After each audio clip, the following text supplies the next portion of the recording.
أعوذ بالله من الشيطان الرجيم. بسم الله الرحمن الرحیم.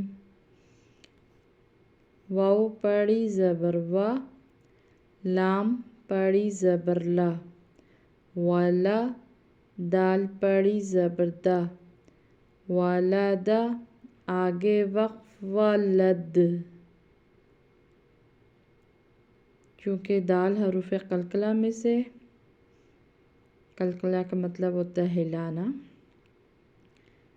ہلانے کا مطلب یہ ہے کہ جس مخرج سے اس کا یہ لفظ ادا ہوا ہے اسی سے دوبارہ جا کے آواز ٹکرائے. والدہ آگے وقف ولد. اللہ حافظ.